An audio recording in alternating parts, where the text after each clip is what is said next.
Hello, everyone, and welcome to State of the Game number 155. That's crazy. It's the 15th of April. My name is Hamish, and we're going to be doing one of these from home streams again. I'm feeling much better than last week, so I'm glad to be able to come back and make sure that we get as many bits of news out to you as absolutely possible. So thanks for coming by. I've got Chris and Nikki, so we're just going to bring them in straight away because I like having friends here. Let's cross over and see them. Hey guys, can you hear me? Yes. Loud and clear. Cool. So in terms of priority alerts, there's some big things that you need to know straight off the bat. TU9 is coming real soon. Chris, give us a date. Yeah, so it's April 21st. Next week, Tuesday, is the release date. During the normal, usual maintenance window, we're planning to deploy that. And yeah, patch notes, we're working on them. I'm working on them right now. Will hopefully be available on Monday already. So keep an eye out on our official channels. We want to give you a little bit of a heads up. Obviously, there's some balance changes coming in and stuff like that. Just to have something to read. And they're, from what I can tell, quite extensive as well in terms of bug fixes. So definitely going to give them to you as early as we can. Yeah, cool. No, I mean, that's big information. I already see some people in chat saying, oh, that's sooner than I expected.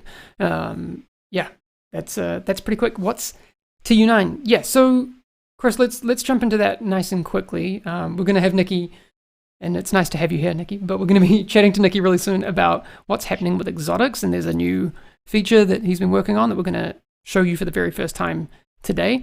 But Chris, can you give us a rundown of some of the fixes that are going to be included in TU9? There's obviously some balancing stuff as well, and there'll be more details on that on Monday. But can you give us a little bit of a taste? Yeah, absolutely. So Title Update 9 is a patch that is a client patch. It will have to be downloaded from your platform when it's live on Tuesday.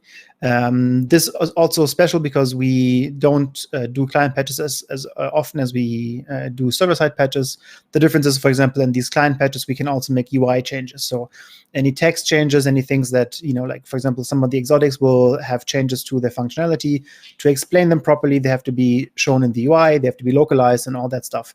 The text, so therefore, this is a special update because of that.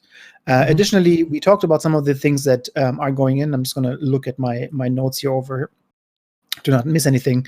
But basically, it will have some balance passes on exotics. That's what we talked about, I think, 3 weeks ago now. They're also publicly available on the forums. We'll have some more changes that we'll add to the patches, obviously, once I have everything ready and publish them.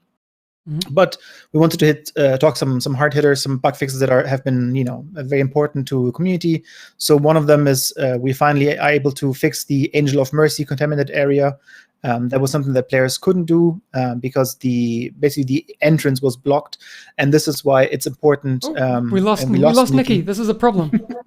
All right, he's going back. When we lose Nikki, everything goes wrong. That's all right. He'll be back soon. Yeah, so the Angel of Mercy contaminated area is one of those things that we only can fix with a client patch because we actually have to touch data, and therefore it's not possible to just do during normal maintenance where we do server fixes, for example. Right, Nikki's alive. There he is.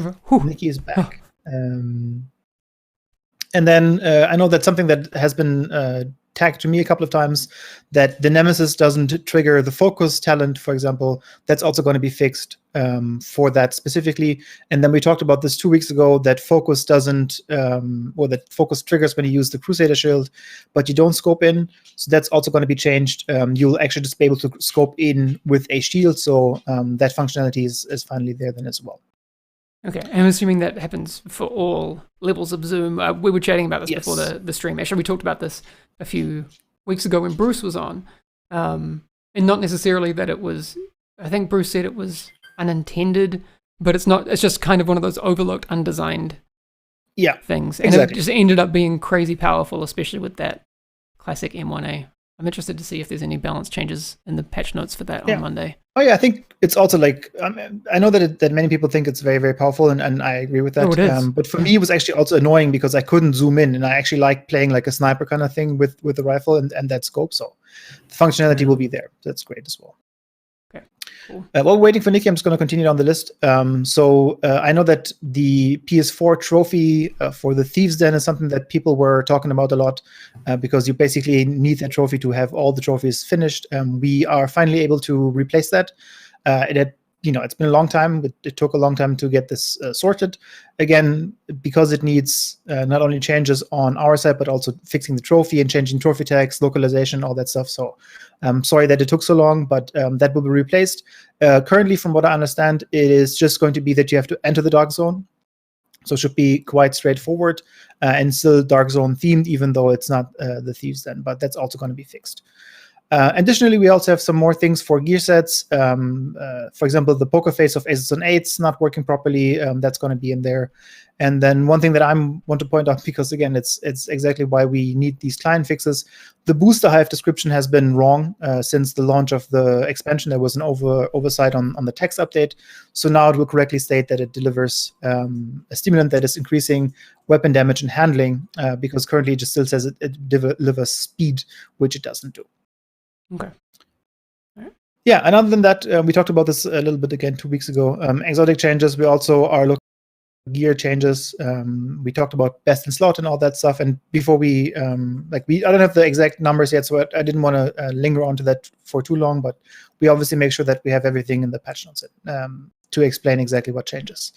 And then also some underperforming talents and weapons will be buffed, as Bruce pointed out. And then I don't know if Nikki is already here now or not. Am I back? We've got your voice, but we don't have your camera. No, I was just messing around with the settings a bit while not being on camera. So okay, cool.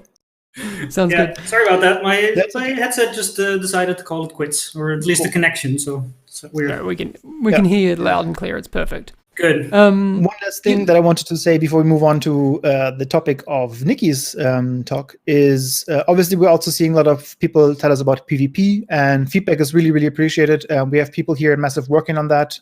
We're trying to get that out as well. I don't think there's any large changes in TU9, but I have to double check that because, again, we're working from home, so it's a little bit difficult to get all the information together. So apologies for that. But if you have any feedback on that, please reach out to us, post on Reddit, post on the forums. We'll look into these things and do some more changes on that as well. And then the segue was that Nikki also did some changes in TU9 that he wanted to talk about, including the exotic reconfiguration that's coming. Nice segue, Chris. Yeah. I'd like to jump straight into that. Nikki, could you give us a bit of an overview of what you're trying to achieve? Or I guess the problem that you're trying to solve with the reconfiguration exotic stuff. Yeah, let me give you a bit of background on the intention of exotics in general and how they are implemented in the loot system. Exotics are not supposed to be the best thing out there, right? They're supposed to be a different playstyle, something that you find cool, different from the rest.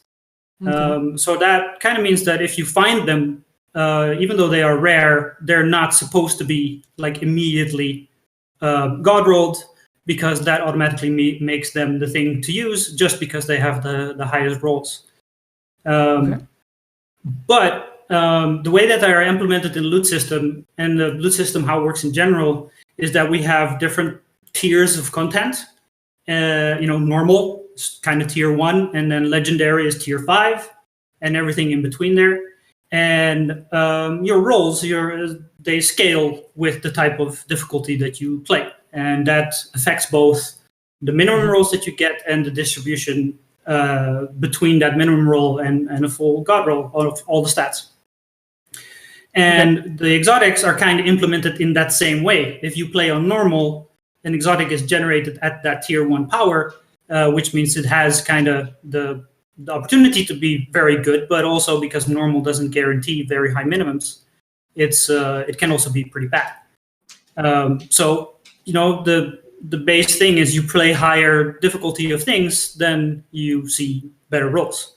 However, we do realize that they're very rare, so it takes a long time to even get your hands on them, and also they're excluded from recalibration. So as soon as you get them, there's nothing that you can do to them to actually invest if you do like that playstyle, and you don't just do it for the for the max rolls, but because you actually find it fun to use.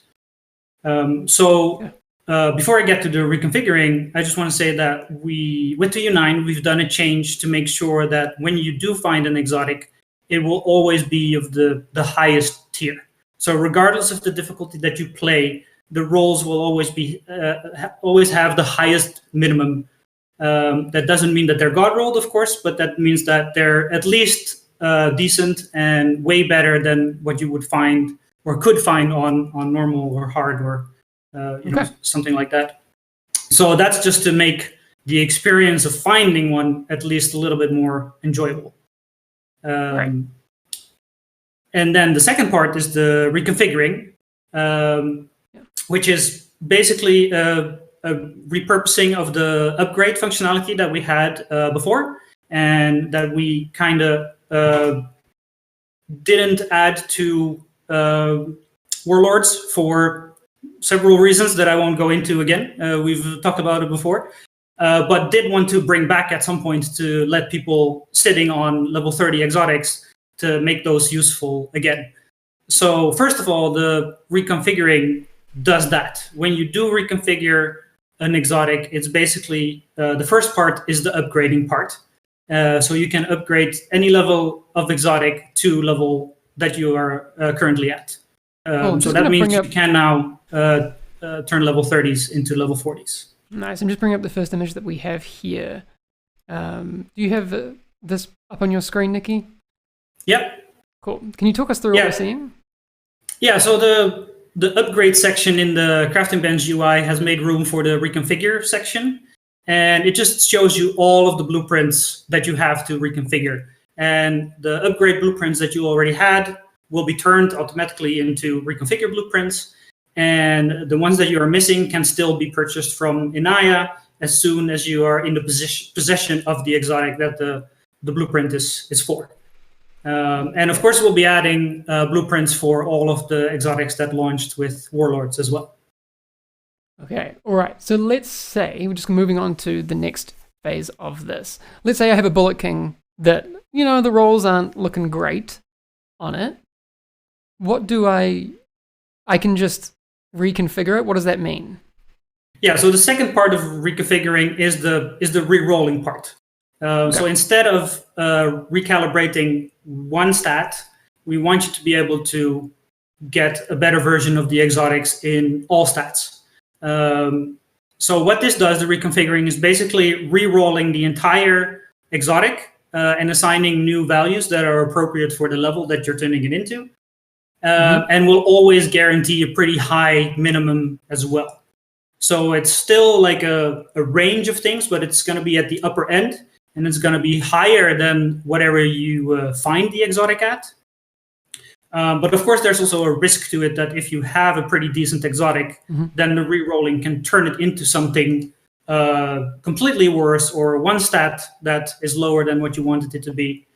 But that's basically what it does. Create a new version of your exotic at your level with a minimum overall power. All right, cool. So I've just pulled up the next image, which shows clearly that you have better rolls. I think it's probably worth going through a few edge cases about how this will work. The first question I had was, what happens to, you have to consume some exotic components. Actually, if I bring up that first image, you can see all of the requirements on there. There's obviously some exotic components, so all of those pestilences that you have burning a hole in your stash, you can eat those up, make some exotic components, and then re-roll. Obviously, it seems like you don't really want to be in a situation where you have something that's like 80% of the way there in terms of god rolls, and then you reconfigure it, and then you, maybe get unlucky and something ends up being bad. So I would imagine that a lot of people end up in a situation where they have two, let's say I have two Bullet Kings, right? And I want to get the best possible one. I'm always going to reconfigure the one with the lowest possible rolls, so I'm not eating my highest potential one. And I imagine I'm going to have like a leapfrogging thing that people end up doing. Is that that sounds like fair to say? Pretty solid strategy. Yeah. Cool. I mean, but yeah, what you were saying about the exotic components, that's of course what it still uses. So we didn't really change any of the cost compared to how upgrading worked. We did change the deconstruction value of an exotic so that it matches the cost of a reconfiguration. So basically, when you find an exotic and it's not what you want, or it doesn't have good rolls, then you can deconstruct it, and that gives you the opportunity to upgrade or to reconfigure one of your other exotics. So I'm seeing a bunch of questions. Someone's asking, that's really not that great. What about level 40 exotics? So can you talk about how like it works with your level 40 exotics? That was pretty clear to me. How does it work upgrading something from level 30 to 40? So basically, the step of upgrading something from level 30 to 40 is just skipped if you already have a level 40. It's just the secondary parts to what is now this feature, but it was the major part, the major feature of the upgrading before, but now is just an extra step that happens when you try to reconfigure an exotic. So you can do it with a level 30, it will become a level 40 with good rolls. You can do it with a level 40, and the rolls will change compared to what that level 40 was before. Yeah, because if you see in the image before, I think it, it says in the score, like 250 plus or something. Yeah, 250 plus. So you'll be. Which is basically any exotic because they don't really drop lower than that. Yeah, exactly. The other question that I saw from It's Just Hop was, can you reconfigure the same exotic twice? Yeah, for sure. That's kind of the whole thing where you can keep retrying to get a better version of the exotics that you already have. Yeah. Here's another good question, actually. What if I have a god rolled level 30 exotic? It's not going to retain that god roll, correct? No, the exotic that you use to reconfigure doesn't retain any of its information. It basically creates a new exotic for you for the blueprint that you're using. But also the stats for a level 40 item are just higher than a level 30. So eventually you'll want those rolls to be higher in general, and then they won't be the value of the god rolled 30, but they can end up higher. Cool. Someone's asking, is it like the recalibration station? Not really, because it's not the same. Right. No, the recalibration station only allows you to override basically one attribute of an item. Yeah. And the exotics don't really fit into that mold because they're excluded from recalibration because they are supposed to be like they're static, right? Like all of the attributes and the talents are predefined.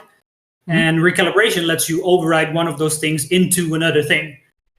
So that's why they both from a design point of view and from a technical point of view didn't really fit into that. And we wanted you to be able to get a better overall version instead of being limited to just one stat. So it is more random, but it has the possibility for better results. Cool. All right. Is there anything else we're missing, Nikki? Seems pretty straightforward. I've seen some questions in the chat about the level 1 exotics. I don't know if you can talk about them, how they will work, because I know that there's currently also a little bit of confusion around if you have a level 30 lullaby, for example, you want to change it, right. It doesn't get upgraded. It actually goes to level 30 or stays at level 30 because there's no upgrade right now. Yes. Can you talk about like the level 1s and also the level 30s once Q9 is out? Yeah, I think the level 1s are like pre-order bonuses. So they are excluded from this system because they do require one that you actually found in the game instead of got from a purchase you made. Okay. But regarding the conversion, that limitation of only going to level 30 is now also gone. So doing a conversion from a Sweet Dreams into a Lullaby actually makes it a level 40 Lullaby. And the same for Ruthless and Merciless. But of course, they still have their own reconfigure blueprints as well. So after the conversion, you can still use their specific reconfigure blueprints to re-roll the specific one. Okay, cool. Thanks very much. If we see any more questions about this, we'll throw them at Nikki. But we have another topic to move on to. Chris, one question that so like, does it also work for exotic gear? I think that's just like all exotic items. It's not just limited to weapons, I assume, right? Yeah. It works for all of the exotic weapons and gear, including the crafted exotics. Actually, when you now craft, or you could already use the crafted exotic blueprints to get level 40 exotics, but their reconfigured blueprints will now also allow you to reroll those. Perfect. All right. Someone's just asking, can you reroll exotics to god rolls? That's the whole. That's the whole point. Hopefully. You can, yeah. Yeah. Oh yeah, maybe like one thing to clarify here is that there's no real weighting Mm-hmm. in the re-rolling. So the chance for a minimum rolled version is as big as a god rolled version. There's no magic going on in between to push you towards the middle or towards the end. It's like this is the range, and the chances for every possible outcome are the same. All right, good to know. I think it's good to be clear on that, so people understand. And that's why I think the leapfrogging thing's gonna be the way forward, unless you have like, you know, all of the faith in the world, and you're like, I'm just gonna do it, see what happens. Or unless your one's already rolled trashed. I mean, I did see a question in chat now, like, is it possible to lose a god roll when you reconfigure?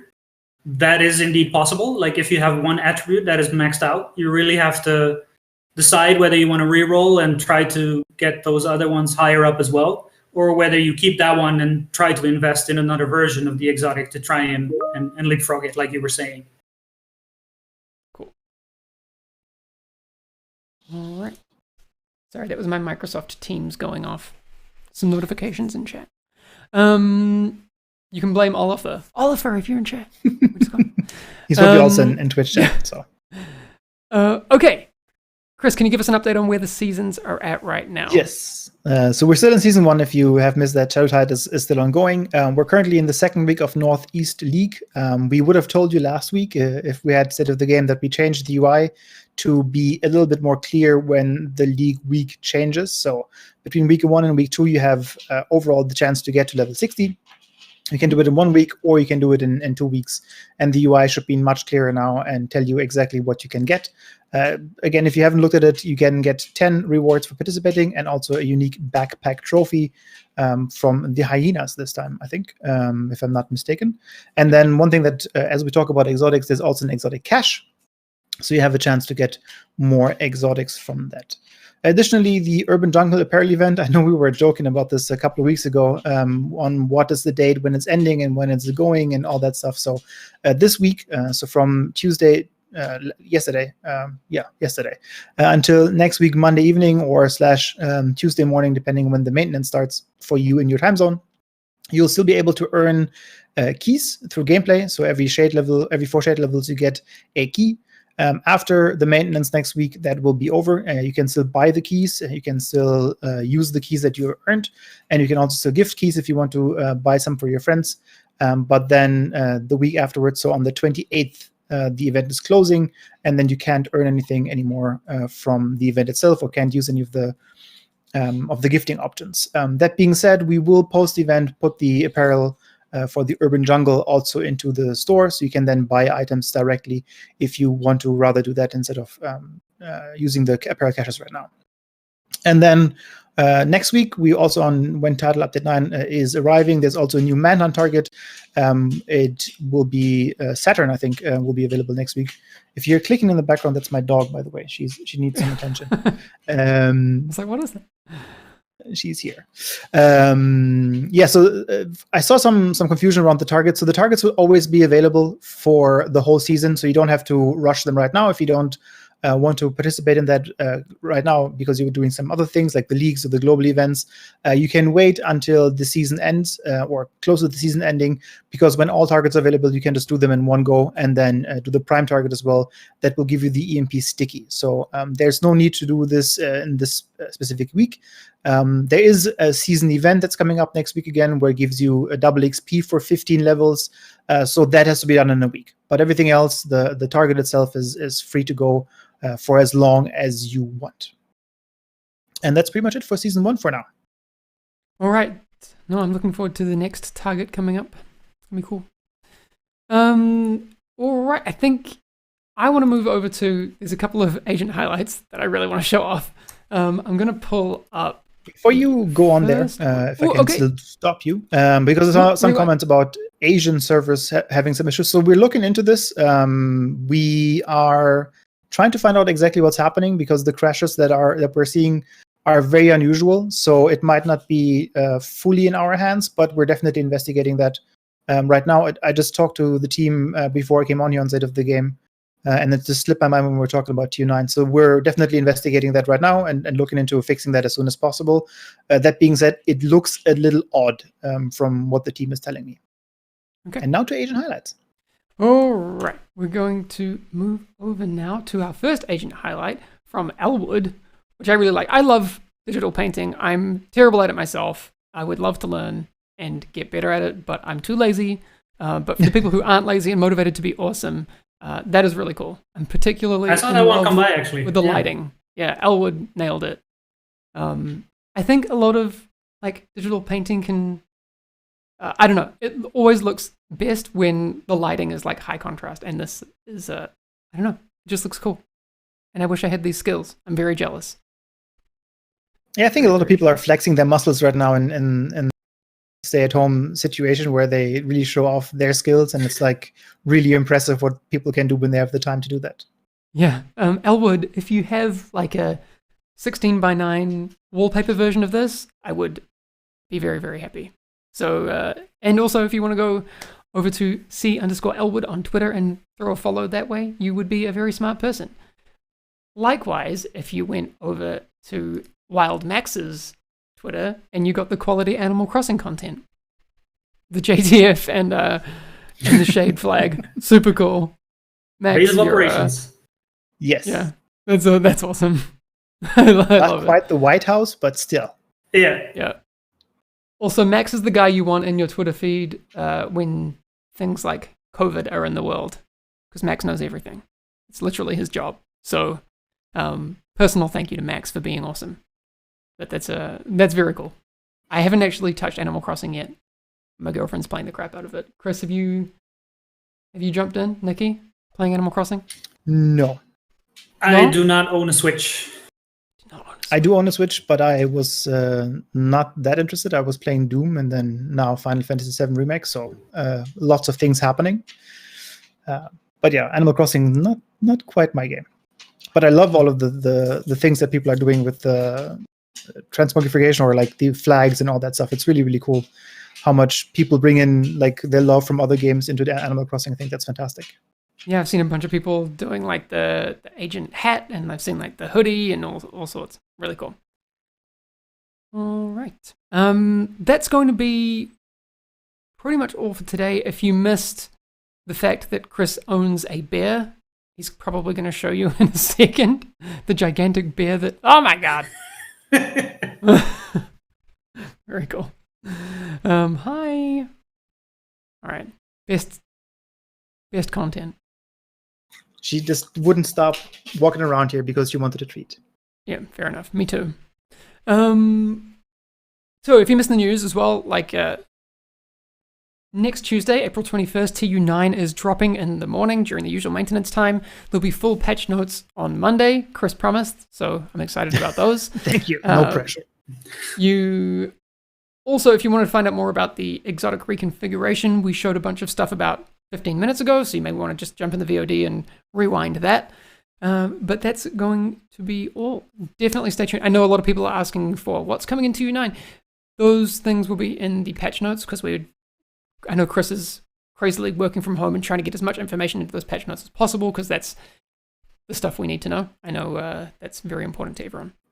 So make sure maybe some small mentions, because I'm just looking at what I've done so far, and I've seen some comments where it's like NPC shotguns. It's like, yep, we're going to reduce damage of NPC shotguns, and then we're also going to reduce some range for the black tusks, for example, and things like that. So there's stuff to come. We just need to figure out exactly what is going in and what's going where. Again, apologies that it's a little late and that we can't go into more details, but the working from home does affect us, with accessing all the data. And then, as Nikki also explained, it's easy for them to get lost in all the communication as well. And we just want to make sure that we have everything ready. And we would normally be better prepared. And we appreciate all of your, patience and understanding in this. We'll get them to you. You'll see the changes, but it will just take some more time until next week. All right, lots of news coming on Monday. The best place to find out as soon as it's dropped would, I guess, be Twitter, right, Chris? Yeah, we'll definitely post on Twitter. Obviously, the patch notes go out on the forums, but then we'll definitely also put it on social, Discord. Our Discord server has an announcement channel where we also put those things, so keep an eye out on there as well. All right. Thank you so much, Nikki and Chris, for joining. Yeah, thanks, Nikki. Thanks for having me. Very happy. We'll, provided none of us get sick. Sorry, I was sick last week, everyone, and we couldn't do the stream, but the article went out, and I'm taking care of myself, so good. It'll be a state of the game next week. Fingers crossed. Yes. All right. Stay safe out there as well. Yeah. Take care of you. Everyone, take care of yourselves, and we'll see you again next week. Okay. All right. That's gonna be all for today. We'll see you soon. Have a good one. Bye. Right. Bye.